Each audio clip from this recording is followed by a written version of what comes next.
Ada satu hal yang sering kita lupakan dalam perjalanan hidup ini, bahwa hidup bukan hanya tentang berlari, mengejar, dan membuktikan diri.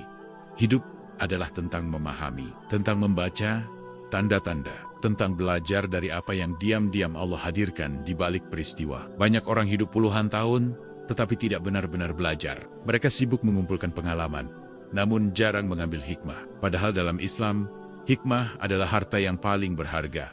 Ia tidak tampak, tetapi mengubah segalanya. Video ini bukan tentang teori yang rumit, bukan pula tentang nasihat yang menggurui. Ini adalah tentang 7 pelajaran hidup, yang ketika benar-benar dipahami, tidak hanya mengubah cara berpikir, tetapi mengubah cara hati merasakan dunia. Pelajaran-pelajaran ini lahir dari perenungan para ulama filsuf Muslim, dan pengalaman hidup manusia yang jujur terhadap dirinya sendiri. Jika kamu menyimaknya dengan hati yang terbuka, bukan tidak mungkin hidupmu akan terasa berbeda setelahnya. Mari kita mulai dari pelajaran pertama. Pelajaran yang sederhana, namun sering diabaikan. Pelajaran yang menjadi akar dari ketenangan hidup. Pelajaran pertama, tidak semua yang kita inginkan baik untuk kita. Salah satu sumber kegelisahan terbesar manusia adalah keinginannya sendiri. Bukan karena keinginan itu selalu buruk, tetapi karena manusia sering meyakini bahwa apa yang ia inginkan pasti baik baginya. Dalam filsafat Islam, keyakinan ini adalah awal dari banyak kekecewaan yang tidak disadari. Allah berfirman bahwa manusia bisa saja menyukai sesuatu padahal itu buruk baginya, dan membenci sesuatu padahal itu baik baginya. Ayat ini bukan hanya nasihat, tetapi peringatan tentang batas pengetahuan manusia. Kita melihat hidup dari satu sudut kecil, sementara Allah melihat dari keseluruhan makna. Al-Farabi, sang filsuf besar Islam, pernah mengingatkan bahwa kebahagiaan sejati bukanlah terpenuhinya semua keinginan, melainkan tercapainya keselarasan antara akal, jiwa, dan tujuan hidup. Manusia sering salah mengira keinginan sebagai tujuan, padahal keinginan hanyalah ujian. Manusia mengejar apa yang tampak indah di matanya. Namun Al-Farabi mengajarkan bahwa tidak semua yang menyenangkan jiwa akan menenangkan akal. Dan tidak semua yang menenangkan akal akan mendekatkan manusia kepada kebaikan sejati. Kita melihat hasil yang cepat. Allah melihat proses yang panjang. Apa yang hari ini kita perjuangkan mati-matian, bisa jadi adalah hal yang esok hari kita sesali dengan diam-diam. Ketika sebuah keinginan tidak terwujud, manusia merasa gagal, merasa doanya diabaikan. Padahal seringkali kegagalan itu bukan penolakan, melainkan bentuk kasih sayang yang tersembunyi. Al-Farabi percaya bahwa jiwa manusia tumbuh bukan saat semua keinginannya dipenuhi, tetapi saat ia belajar mengendalikan hasratnya dan tunduk pada kebijaksanaan yang lebih tinggi. Disitulah manusia naik derajat, bukan sebagai pemilik dunia, tetapi sebagai penjaga dirinya sendiri.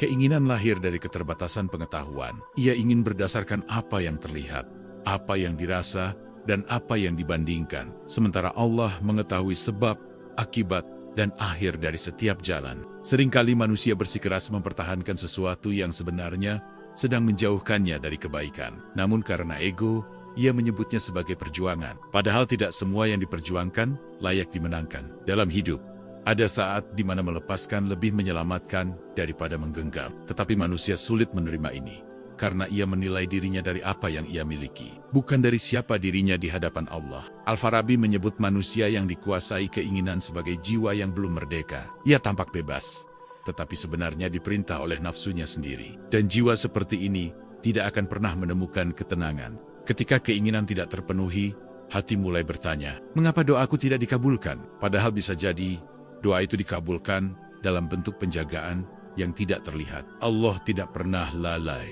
Yang sering lalai adalah manusia dalam membaca hikmah. Ia terlalu sibuk menghitung kehilangan, hingga lupa bahwa dirinya sedang dilindungi. Filsafat Islam mengajarkan untuk mengubah cara bertanya. Bukan lagi mengapa aku tidak mendapatkannya, tetapi apa yang sedang Allah ajarkan kepadaku melalui ini. Saat pertanyaan berubah, hati pun berubah. Dari melawan menjadi menerima. Dari marah menjadi tenang. Dari kecewa menjadi lapang. Menerima bukan berarti berhenti berusaha. Menerima berarti percaya bahwa setelah usaha terbaik, keputusan Allah selalu lebih bijak. Inilah iman yang tidak berisik, tetapi kokoh. Banyak orang kehilangan ketenangan karena sibuk memaksa takdir agar sesuai dengan keinginannya. Padahal ketenangan lahir saat manusia menyelaraskan keinginannya dengan kehendak Allah. Al-Farabi menyebut keadaan ini sebagai jalan menuju kebahagiaan sejati. Bukan kebahagiaan karena memiliki, tetapi kebahagiaan karena memahami. Keinginan yang tidak dikendalikan akan menjadikan manusia hamba dunia. Ia hidup mengejar, bukan menjalani. Ia sibuk mengumpulkan, tetapi lupa merasakan. Dalam Islam, kebebasan sejati bukanlah bebas mendapatkan apa saja, tetapi bebas dari keterikatan yang membuat hati gelisah. Dan kebebasan seperti ini hanya lahir dari keikhlasan. Keikhlasan tidak datang secara tiba-tiba. Ia tumbuh dari keyakinan bahwa Allah tidak pernah salah memilihkan jalan, bahkan ketika jalan itu terasa berat dan tidak dimengerti. Setiap kali sesuatu tidak berjalan sesuai rencana, sebenarnya Allah sedang mengajak manusia untuk naik satu tingkat pemahaman. Dari berharap kepada dunia, menuju percaya kepadanya. Percaya bukan berarti hidup menjadi mudah. Percaya berarti yakin bahwa setiap kesulitan mengandung makna. Dan makna itulah yang membentuk jiwa yang dewasa. Banyak orang ingin hidup bahagia, tetapi tidak mau belajar menerima kenyataan. Padahal kebahagiaan dan penerimaan adalah dua saudara yang tidak bisa dipisahkan. Ketika hati mampu berkata, "Aku tidak mendapatkannya, tapi aku tetap percaya kepadamu." Saat itulah iman bekerja dengan tenang dan elegan. Allah tidak mengukur cintanya dari seberapa banyak yang kita miliki, tetapi dari seberapa dalam kita tetap percaya saat kehilangan. Inilah pelajaran yang berat, namun membebaskan. Al-Farabi mengingatkan bahwa tujuan hidup bukanlah memuaskan ego, melainkan menyempurnakan jiwa agar layak menerima kebahagiaan sejati. Dan jiwa seringkali disempurnakan melalui penolakan. Jika hari ini kamu kehilangan sesuatu yang sangat kamu inginkan, jangan tergesa-gesa menyebutnya sebagai musibah. Bisa jadi itu adalah rahmat yang sedang menyamar. Tidak semua pintu yang tertutup adalah akhir. Sebagian adalah arah. Sebagian adalah perlindungan dari jalan yang akan melukai jiwamu. Ketika pelajaran ini mulai kamu pahami, hidup tidak lagi terasa sebagai perlombaan yang melelahkan. Ia berubah menjadi perjalanan yang penuh kesadaran. Kamu tidak lagi iri pada jalan orang lain, karena kamu sadar, setiap jiwa memiliki takdir yang berbeda. Dan Allah Maha Adil dalam membaginya. Menerima pilihan Allah bukan tanda kelemahan, justru itu tanda kedalaman iman. Karena hanya hati yang kuat yang mampu benar-benar berserah. Ketika keinginanmu tidak terpenuhi, ingatlah satu hal, Allah tidak pernah menahan sesuatu, kecuali untuk menjaga, mendidik, dan menyiapkan sesuatu yang lebih baik, entah di dunia atau di akhirat. Dan saat pelajaran ini benar-benar meresap ke dalam hatimu, hidup akan terasa lebih ringan, karena kamu tidak lagi memaksa dunia mengikuti kehendakmu, melainkan menata jiwamu agar selaras dengan kehendak Allah.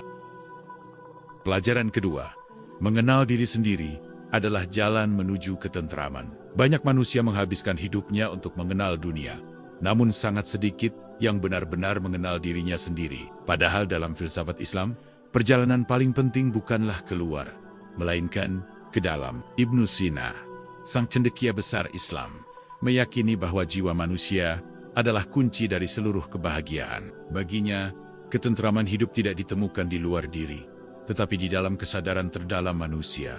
Ia memandang mengenal diri sendiri sebagai inti kebahagiaan, yang dicapai dengan memahami bahwa hakikat manusia adalah jiwa atau nafs, bukan sekadar raga yang bergerak dan menua, melainkan potensi berpikir yang harus dihidupkan secara maksimal. Manusia sering bertanya, apa tujuan hidupku? Namun jarang bertanya, siapakah aku sebenarnya? Ibnu Sina mengajarkan bahwa diri manusia bukan hanya tubuh yang terlihat oleh mata. Di dalamnya ada jiwa yang berpikir, merasa, dan memilih. Dan jiwa inilah yang menentukan arah hidup, bukan keadaan di luar. Banyak orang menyangka bahwa masalah hidup berasal dari dunia. Padahal seringkali, kegelisahan lahir karena jiwa tidak dipahami. Ia dibiarkan lelah tanpa pernah diajak berdialog. Manusia bisa memiliki segalanya, namun tetap merasa kosong. Karena yang kosong bukan tangannya, melainkan jiwanya. Ibnu Sina menyebut, jiwa yang tidak dikenali sebagai jiwa yang tersesat. Ia hidup, tetapi tidak tahu kemana ia berjalan. Ia bergerak, tetapi tidak memahami tujuan perjalanannya. Ketika manusia tidak mengenal dirinya, ia mudah dikendalikan oleh emosi, keinginan, dan ketakutan. Ia bereaksi, bukan memilih. Ia mengikuti, bukan memahami. Dalam keadaan seperti ini, hidup terasa melelahkan, bukan karena beban terlalu berat, tetapi karena jiwa tidak pernah menemukan tempat berpijak. Ibnu Sina mengajarkan bahwa mengenal diri bukanlah soal membanggakan kelebihan, melainkan menyadari keterbatasan. Karena dari kesadaran itulah lahir kebijaksanaan. Ketika seseorang menyadari bahwa dirinya lemah, ia tidak lagi sombong. Ketika ia menyadari bahwa dirinya terbatas, ia tidak lagi memaksakan segalanya. Mengenal diri berarti memahami apa yang bisa dikendalikan dan apa yang harus diserahkan kepada Allah. Disitulah ketentraman mulai tumbuh. Banyak kegelisahan muncul karena manusia ingin mengendalikan hal-hal yang memang bukan miliknya. Ia ingin mengatur masa depan, mengubah manusia lain, dan menahan sesuatu yang seharusnya pergi. Ibnu Sina memandang jiwa yang sehat sebagai jiwa yang seimbang. Akal membimbing arah, hati memberi rasa, dan iman memberi tujuan. Jika salah satunya diabaikan, jiwa menjadi timpang. Dan ketimpangan itulah yang sering kita sebut sebagai kegelisahan. Manusia yang hanya hidup dengan akal akan merasa kering. Manusia yang hanya hidup dengan perasaan akan mudah goyah. Manusia yang lupa kepada Allah akan kehilangan arah. Mengenal diri juga berarti berani melihat luka batin, bahwa tidak semua luka harus disembunyikan. Sebagian perlu disadari, diterima, dan disembuhkan perlahan. Ibnu Sina mengajarkan bahwa jiwa, seperti tubuh, bisa sakit, dan jiwa yang sakit tidak akan sembuh hanya dengan kesibukan dan hiburan. Ia membutuhkan keheningan, ia membutuhkan kejujuran, dan ia membutuhkan hubungan yang jujur dengan Allah. Ketika manusia berani berhenti sejenak dan bertanya pada dirinya, apa yang sebenarnya aku rasakan? Disitulah proses penyembuhan dimulai. Banyak orang takut mengenal dirinya karena takut melihat kekurangan. Padahal kekurangan yang disadari lebih menyelamatkan daripada kelebihan yang dibanggakan. Ibnu Sina percaya bahwa jiwa yang mengenal dirinya akan lebih mudah mengenal Tuhannya, karena ia sadar bahwa dirinya tidak berdiri sendiri. Kesadaran ini melahirkan kerendahan hati, dan kerendahan hati melahirkan ketenangan yang tidak bergantung pada pujian atau keadaan. Ketika seseorang mengenal dirinya, ia tidak lagi hidup untuk memenuhi ekspektasi semua orang. Ia hidup sesuai nilai, bukan penilaian. Ia tidak lagi sibuk membandingkan hidupnya dengan hidup orang lain, karena ia paham bahwa setiap jiwa memiliki jalannya sendiri, dan Allah Maha mengetahui apa yang paling sesuai bagi tiap jiwa. Mengenal diri juga berarti menerima proses, bahwa tidak semua pertumbuhan terlihat cepat. Sebagian terjadi diam-diam di dalam hati yang bersabar. Ibnu Sina mengajarkan bahwa jiwa yang tenang adalah jiwa yang tidak berperang dengan dirinya sendiri. Ia berdamai dengan masa lalu, tekun di masa kini, dan percaya pada masa depan. Ketika manusia berhenti melawan dirinya, hidup terasa lebih ringan. Bukan karena masalah hilang, tetapi karena jiwa tidak lagi memberontak. Mengenal diri membuat seseorang tahu kapan harus berjuang, dan kapan harus beristirahat, kapan harus berbicara, dan kapan harus diam. Di titik ini, hidup tidak lagi terasa kacau. Ia memiliki ritme, ia memiliki arah, ia memiliki makna. Ibnu Sina percaya bahwa kebahagiaan sejati bukanlah hasil dari dunia yang sempurna, melainkan dari jiwa yang selaras. Dan ketika pelajaran ini benar-benar dipahami, manusia tidak lagi tersesat dalam hidupnya sendiri. Ia berjalan dengan sadar, tenang, dan semakin dekat kepada Allah. Pelajaran ketiga, membersihkan hati lebih penting daripada menghias diri. Al-Ghazali mengajarkan bahwa masalah terbesar manusia bukan terletak pada kurangnya pengetahuan, melainkan pada hati yang tidak terjaga. Banyak orang tahu mana yang benar dan salah, tetapi tetap gelisah karena hatinya dipenuhi debu kesombongan, iri, dan ketakutan. Dalam pandangan Al-Ghazali, ilmu tanpa pembersihan hati hanya akan memperberat jiwa, bukan menenangkannya. Manusia sering sibuk memperbaiki tampilan luar hidupnya, mengejar citra, pencapaian, dan pengakuan, tetapi lupa merawat batinnya. Padahal menurut Al-Ghazali, hati adalah pusat kehidupan manusia. Jika hati rusak, maka seluruh hidup akan terasa berat, meski dunia terlihat baik-baik saja. Al-Ghazali memandang hati seperti cermin. Jika cermin itu tertutup debu, maka cahaya kebenaran tidak akan pernah terpantul dengan jernih. Bukan karena cahayanya hilang, tetapi karena hati terlalu kotor untuk menerimanya. Maka yang dibutuhkan bukan cahaya baru, melainkan pembersihan yang jujur dan terus-menerus. Banyak kegelisahan hidup lahir bukan karena ujian terlalu berat, tetapi karena hati terlalu penuh dengan ambisi, perbandingan, dan keinginan untuk selalu lebih dari orang lain. Al-Ghazali menyebut kondisi ini sebagai penyakit hati yang halus, tidak terlihat, tetapi perlahan menggerogoti ketenangan. Menurut Al-Ghazali, manusia sering salah mengira kebahagiaan sebagai rasa senang yang terus-menerus. Padahal kebahagiaan sejati adalah ketenangan hati yang tidak goyah oleh perubahan keadaan. Dan ketenangan seperti ini hanya lahir dari hati yang bersih dan terhubung dengan Allah. Hati yang dipenuhi iri tidak akan pernah tenang, karena ia selalu melihat nikmat orang lain sebagai ancaman. Hati yang dipenuhi sombong tidak akan pernah damai, karena ia terus menuntut pengakuan. Al-Ghazali menegaskan bahwa selama penyakit ini tidak disembuhkan, manusia akan terus merasa kurang, meski telah memiliki banyak hal. Membersihkan hati bukan pekerjaan sekali, Jadi, ia adalah proses panjang yang menuntut kejujuran terhadap diri sendiri. Al-Ghazali mengajarkan muhasabah, yaitu keberanian untuk menilai diri sebelum menilai orang lain, dan memperbaiki batin sebelum menuntut dunia berubah. Dalam filsafat Al-Ghazali, dunia bukan musuh, tetapi ujian. Yang berbahaya bukan harta, jabatan, atau pujian, melainkan hati yang melekat padanya. Ketika hati terlalu bergantung pada dunia, sedikit kehilangan saja sudah cukup untuk menghancurkan ketenangan. Al-Ghazali mengingatkan bahwa hati yang sehat adalah hati yang tahu tempat bergantung. Ia berusaha di dunia, tetapi bersandar kepada Allah. Ia bekerja, tetapi tidak diperbudak oleh hasil. Inilah keseimbangan yang sering hilang dalam kehidupan manusia modern. Banyak orang rajin beribadah, tetapi tetap gelisah. Al-Ghazali menjelaskan bahwa ibadah tanpa kehadiran hati hanyalah gerakan, bukan penyembuhan. Yang menenangkan jiwa bukan banyaknya aktivitas, melainkan kedalaman kesadaran saat melakukannya. Hati yang bersih membuat seseorang lebih mudah menerima takdir, bukan karena ia lemah, tetapi karena ia percaya. Al-Ghazali menyebut penerimaan ini sebagai tanda kedewasaan iman, ketika manusia tidak lagi berperang dengan apa yang tidak bisa ia ubah. Dalam pandangan Al-Ghazali, dosa tidak selalu berbentuk perbuatan besar.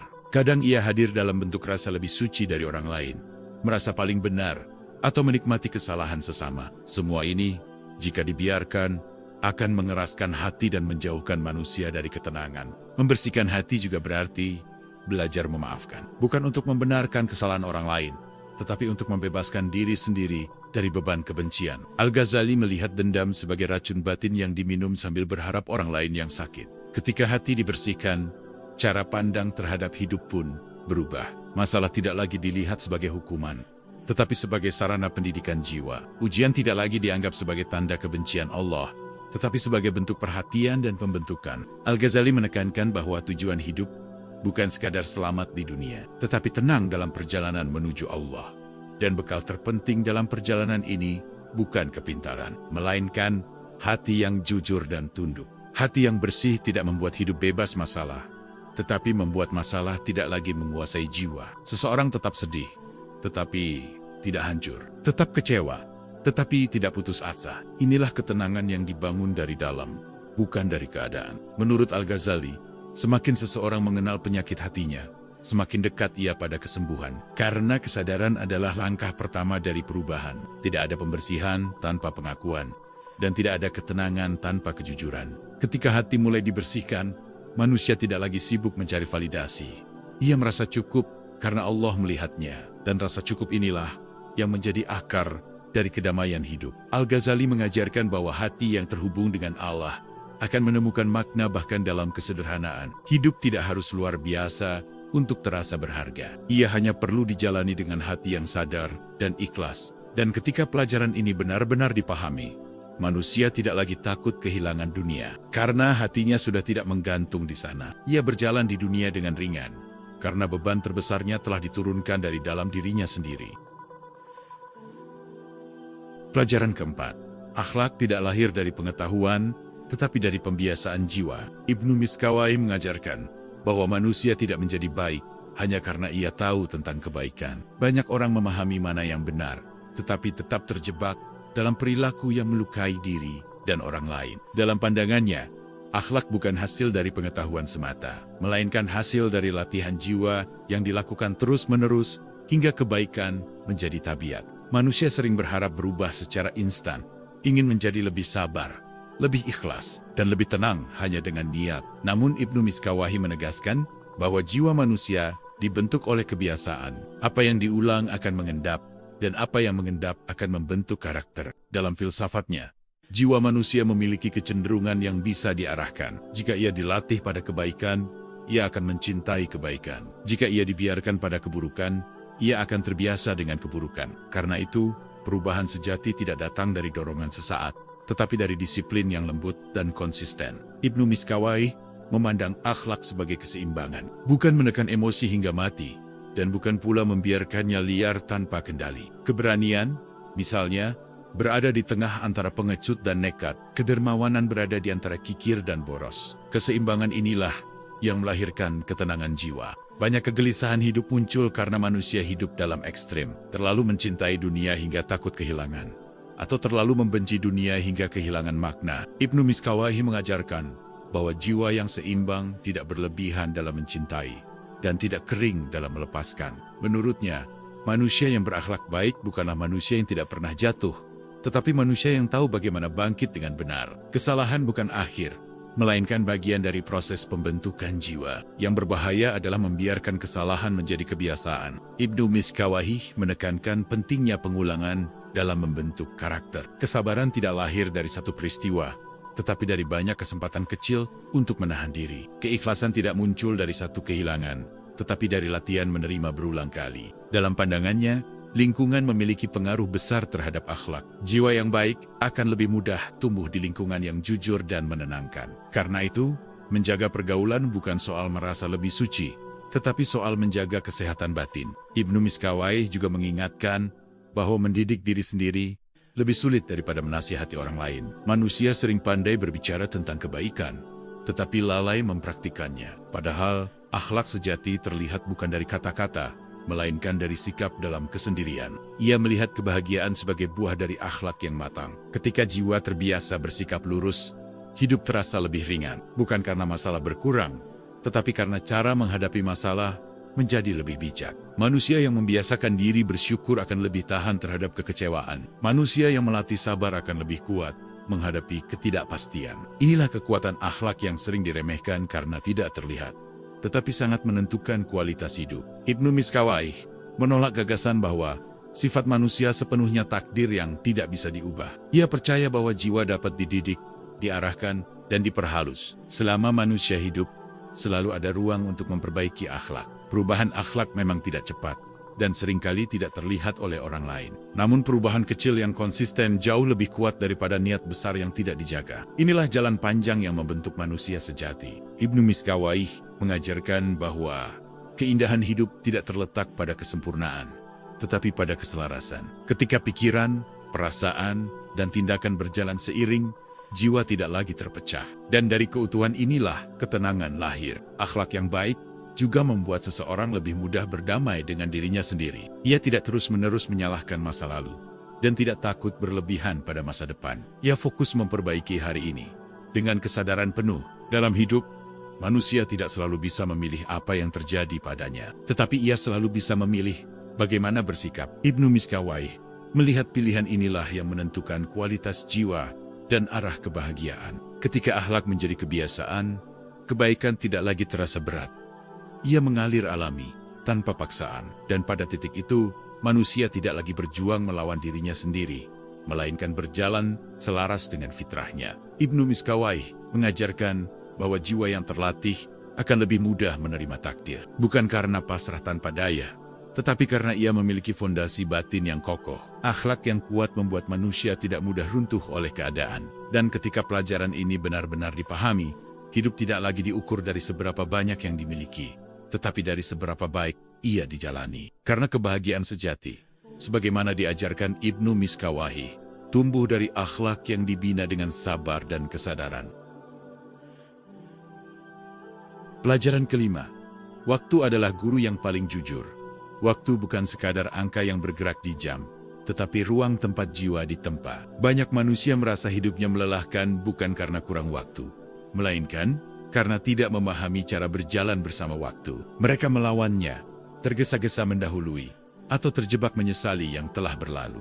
Para pemikir Muslim mengingatkan bahwa waktu adalah amanah. Setiap detik yang berlalu tidak pernah kembali, dan setiap hari yang terlewati membawa pesan yang berbeda. Namun manusia sering baru menyadari nilainya ketika waktu telah menjauh dan tidak bisa dipanggil kembali. Banyak kegelisahan muncul karena manusia ingin hasil cepat dari proses panjang. Ia ingin sembuh tanpa sabar, ingin berhasil tanpa jatuh, dan ingin tenang tanpa belajar menerima. Padahal waktu diciptakan Allah sebagai sarana pendidikan jiwa, bukan sebagai musuh yang harus dikalahkan.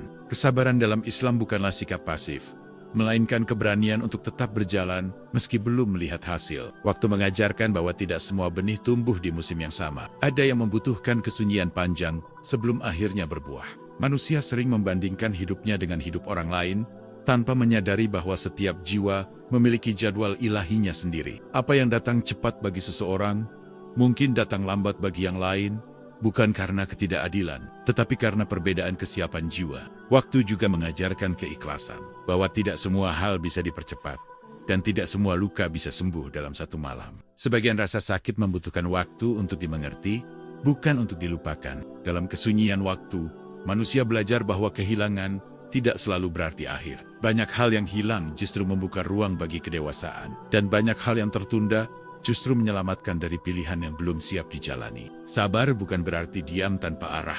Sabar berarti tetap berusaha sambil menjaga hati agar tidak rusak oleh penantian. Inilah pelajaran halus yang sering terlewatkan, karena manusia lebih sibuk menunggu hasil daripada merawat proses. Waktu memperlihatkan siapa yang tulus dan siapa yang sekadar bertahan karena keadaan. Ketika masa sulit berlangsung lama, hanya hati yang jujur, yang mampu tetap tegak, tanpa berubah menjadi pahit. Disitulah karakter benar-benar diuji. Manusia sering menilai dirinya gagal hanya karena hasil belum terlihat. Padahal dalam banyak kasus, waktu sedang bekerja secara diam-diam. Apa yang tidak tampak hari ini bisa menjadi penentu esok hari. Dalam Islam, menunda bukan selalu pertanda buruk. Ada penundaan yang merupakan perlindungan, dan ada percepatan yang justru membawa kerusakan. Waktu menjadi tirai yang menutup apa yang belum pantas dibuka. Orang yang memahami waktu tidak mudah putus asa. Ia tahu bahwa setiap fase memiliki peran. Masa jatuh mengajarkan kerendahan hati, masa menunggu mengajarkan kesabaran, dan masa berhasil mengajarkan tanggung jawab. Waktu juga mengajarkan tentang keterbatasan manusia, bahwa sekuat apapun usaha, ada titik di mana manusia harus menyerahkan hasilnya kepada Allah. Dan di titik itulah hati belajar tenang. Banyak luka menjadi lebih ringan bukan karena masalah selesai, tetapi karena waktu mengajarkan cara memandangnya dengan lebih dewasa. Jarak membuat manusia memahami bahwa tidak semua rasa sakit perlu dilawan. Sebagian cukup diterima. Dalam perjalanan hidup, waktu adalah saksi yang paling jujur. Ia tidak memihak, tidak berbohong, dan tidak bisa disuap. Ia hanya berjalan, meninggalkan pelajaran bagi siapapun yang mau memperhatikan. Manusia yang berdamai dengan waktu tidak hidup dalam penyesalan berlebihan, dan tidak tenggelam dalam kecemasan masa depan. Ia hadir di hari ini, melakukan yang terbaik, dan menyerahkan sisanya kepada Allah. Waktu juga mengajarkan bahwa perubahan sejati tidak pernah instan. Jiwa tumbuh perlahan, seperti fajar yang tidak pernah datang tiba-tiba. Ia hadir sedikit demi sedikit, hingga cahaya memenuhi langit tanpa disadari. Ketika manusia belajar menghormati waktu, ia berhenti menyiksa dirinya sendiri dengan tuntutan yang tidak realistis. Ia menerima bahwa bertumbuh membutuhkan proses, dan proses membutuhkan kesabaran. Pada akhirnya waktu mengajarkan satu pelajaran penting, bahwa hidup bukan perlombaan siapa yang paling cepat, tetapi perjalanan siapa yang paling sadar. Kesadaran inilah yang membuat hidup terasa lebih bermakna. Dan ketika pelajaran ini benar-benar dipahami, manusia tidak lagi takut tertinggal, karena ia tahu selama ia berjalan di jalannya sendiri, dengan jujur dan sabar, waktu akan selalu mengantarkannya pada apa yang telah Allah tetapkan. Pelajaran keenam, dunia bukan tujuan, melainkan titipan. Dunia tidak pernah diciptakan untuk menjadi tempat menetap, melainkan tempat singgah. Banyak manusia menderita bukan karena dunia terlalu kejam, tetapi karena ia memperlakukannya seolah-olah abadi. Ketika sesuatu yang sementara diperlakukan seperti tujuan akhir, hati pun mudah hancur saat ia berubah atau pergi. Para ulama dan filsuf muslim mengingatkan bahwa dunia ibarat bayangan. Jika dikejar, ia akan menjauh. Jika dibiarkan, ia akan mengikuti secukupnya. Ketika manusia menjadikan dunia sebagai pusat hidupnya, ia akan terus merasa kurang, meski telah memiliki banyak. Zuhud dalam Islam sering disalahpahami sebagai meninggalkan dunia sepenuhnya. Padahal zuhud adalah keadaan hati, bukan keadaan tangan. Seseorang boleh memiliki banyak hal, tetapi tidak boleh dimiliki oleh hal-hal itu. Disinilah letak kebebasan sejati. Manusia sering mengikat harga dirinya pada apa yang ia miliki, pada status,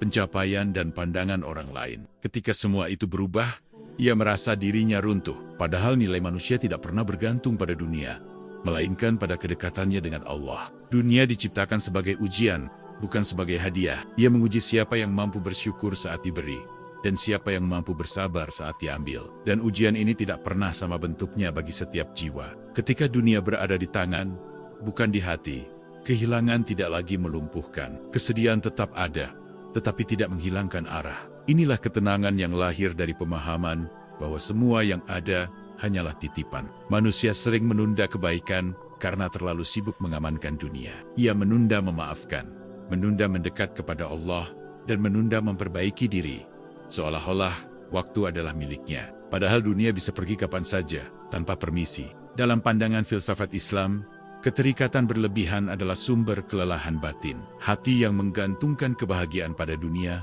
akan selalu gelisah, karena dunia tidak pernah stabil. Hari ini memberi, esok hari mengambil. Zuhud mengajarkan keseimbangan, bekerja tanpa diperbudak hasil, berusaha tanpa kehilangan ketenangan, memiliki tanpa melekat. Inilah keadaan hati yang ringan, meski hidup tetap penuh tanggung jawab. Manusia yang memahami dunia sebagai titipan akan lebih mudah bersyukur. Ia tidak sombong saat diberi, dan tidak putus asa saat diuji, karena ia sadar semua hanyalah fase dalam perjalanan menuju Allah. Ketika dunia tidak lagi menjadi tujuan, manusia berhenti membandingkan hidupnya dengan hidup orang lain. Ia fokus pada amanahnya sendiri, pada apa yang harus ia jaga, dan pada nilai yang harus ia hidupi. Banyak konflik batin lahir karena manusia ingin dunia memberikan kepastian yang sebenarnya hanya bisa diberikan oleh iman.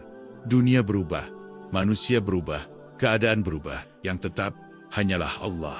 Dalam pemahaman ini, kehilangan tidak selalu berarti kemunduran. Kadang kehilangan adalah cara Allah meringankan beban agar jiwa bisa berjalan lebih jauh.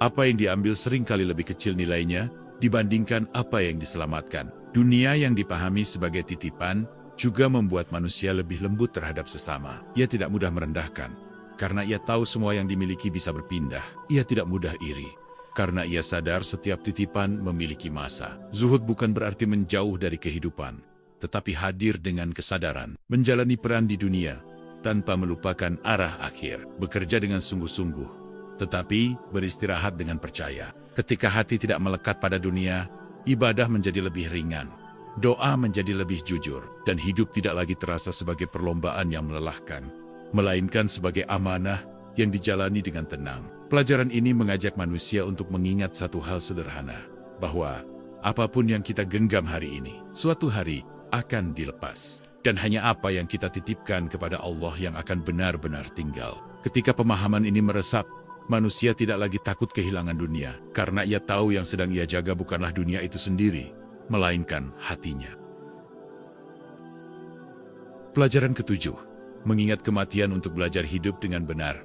Kematian bukanlah akhir yang menakutkan, melainkan pengingat paling jujur tentang makna hidup. Banyak manusia takut memikirkannya bukan karena kematian itu gelap, tetapi karena hidupnya belum selesai dipahami. Ketika seseorang berdamai dengan kematian, justru disitulah ia mulai benar-benar hidup. Para ulama mengajarkan bahwa mengingat kematian bukan untuk menumbuhkan kesedihan, tetapi untuk membersihkan prioritas. Kematian memotong ilusi tentang dunia, menyingkap apa yang penting, dan membungkam hal-hal yang selama ini terasa mendesak, tetapi sebenarnya kosong.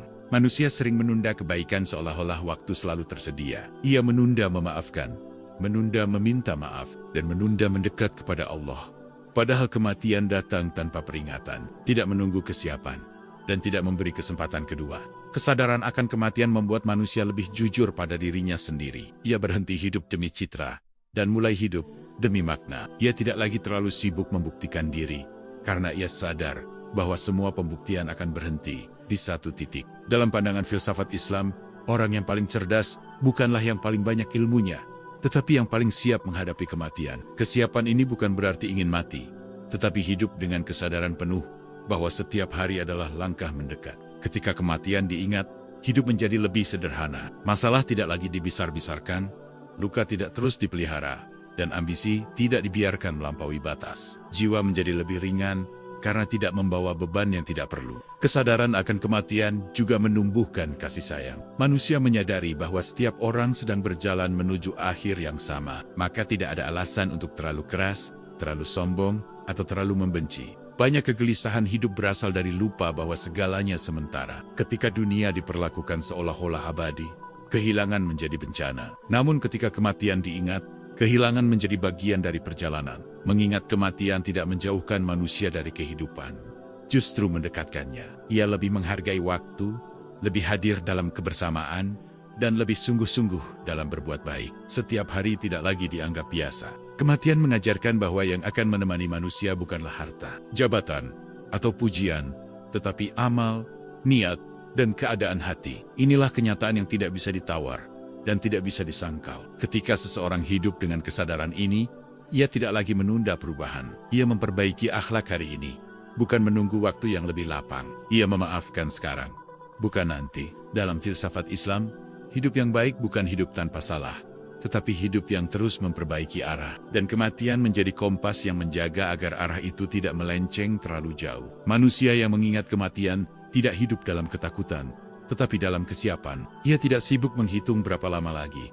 tetapi sibuk memastikan bahwa hari ini dijalani dengan benar. Ketika pelajaran ini dipahami, seluruh pelajaran sebelumnya menemukan tempatnya. Keinginan menjadi lebih terkendali, jiwa lebih dikenal, hati lebih bersih, akhlak lebih terlatih, waktu lebih dihargai, dan dunia tidak lagi mengikat. Semua pelajaran itu bermuara pada satu kesadaran, bahwa hidup bukan tentang memiliki sebanyak-banyaknya, tetapi tentang menjadi sebaik-baiknya manusia sebelum kembali kepada Allah. Dan pada akhirnya, kematian tidak lagi terasa sebagai kehilangan terbesar.